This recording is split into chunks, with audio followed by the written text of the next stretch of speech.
요즘처럼 위기가 계속되는 시대에 어떻게 하면 우리 조직을 흔들리지 않게 더 단단하게 만들 수 있을까요? 오늘 우리는 그 해답을 담은 책 한 권의 핵심 로드맵을 한번 같이 따라가 보려고 합니다. 이 로드맵은 크게 5단계로 볼 수 있는데요. 먼저 위기 속에서 우리 비즈니스의 근간, 바로 펀더멘털에 대해 묻는 것에서 시작해요. 그리고 모든 변화의 핵심인 리더의 역할, 이기는 전략을 짜는 법, 또 데이터로 실행하고 증명하는 법을 거쳐서 이게 끝이 없는 여정이라는 이야기로 마무리가 됩니다. 자, 그럼 첫 번째 단계부터 한번 시작해 볼까요? 이 책 딱 펼치면 바로 이 문장이 나옵니다.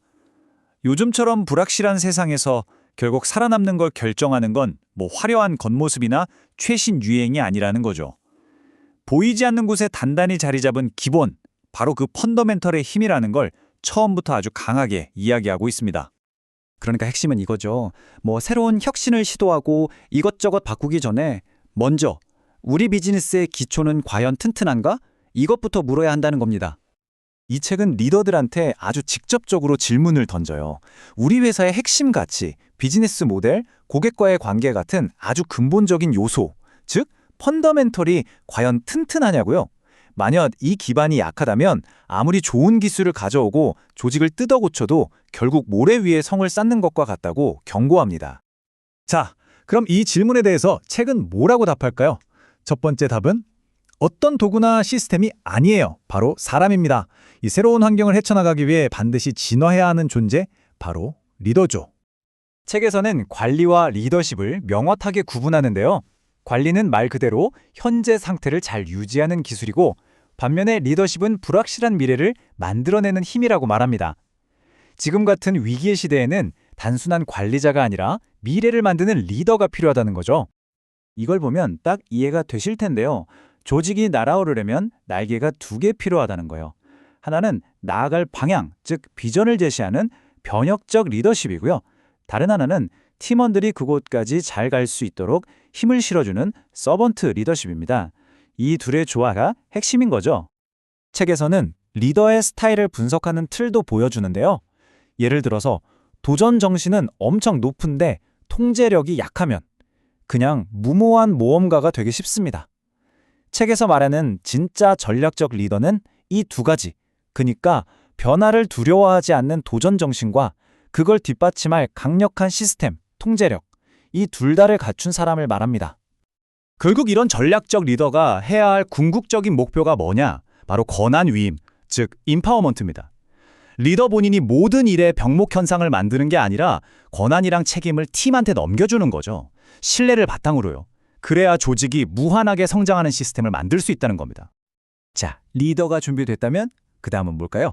이제 진짜 항해를 위한 지도를 그릴 차례죠. 바로 명확하고 실행 가능한 전략을 만드는 겁니다. 여기서 정말 재밌는 게 전략이 그냥 나오는 게 아니라 아주 논리적인 흐름을 따른다는 점이에요. 우리가 왜 존재하지라는 철학에서부터 시작해서 어디로 갈 건지 비전을 세우고 마지막으로 어떻게 갈 건지 전략을 짜는 거죠. 이렇게 차곡차곡 쌓아 올리는 구조예요. 물론 좋은 전략은 그냥 감으로 만드는 게 아니죠. 현실을 냉철하게 봐야 합니다. 그래서 책에서는 패스트, 3C, 스왓 같은 이미 검증된 분석 도구들을 딱 제시해줘요. 이걸로 우리가 지금 어디에 서 있는지, 외부 환경이랑 우리 내부 역량을 객관적으로 파악하라는 거죠. 근데 분석만 하고 끝나면 아무 의미 없잖아요. 그래서 이 크로스 수업 매트릭스가 나오는 겁니다. 분석한 걸 가지고 그럼 우린 뭘 해야 하는지 구체적인 공격 전략과 방어 전략으로 바꾸는 방법을 알려주는 거죠. 이게 바로 생각에서 행동으로 넘어가는 다리 역할을 하는 셈입니다. 자, 지도를 그렸다고 끝이 아니죠. 나침반이 없으면 길을 잃으니까요. 그래서 이제 여정의 마지막 파트는 실행, 그리고 데이터에 대한 이야기입니다. 이 파트를 관통하는 핵심 문장이 바로 이거예요. 측정할 수 없으면 개선할 수 없다. 우리의 감이나 경험이 아니라 오직 데이터만이 우리를 올바른 길로 안내한다는 아주 강력한 메시지죠. 우선 책에서는 공급망에 대한 생각부터 바꾸라고 해요. 예전처럼 그냥 하나의 사슬로 보면 안 된다는 겁니다. 언제든 끊어질 수 있으니까요. 그게 아니라 여러 파트너들이 연결된 하나의 튼튼한 생태계로 봐야 한다는 거죠. 성과를 측정할 때도 중요한 게 있어요. 과거의 결과만 보여주는 후행 지표랑 미래를 예측하는 선행 지표를 구분해야 한다는 겁니다. 후행 지표만 보는 건 말 그대로 백미러만 보고 운전하는 거나 마찬가지니까요. 그래서 나오는 게 바로 이 균형성과 지표, BSC입니다.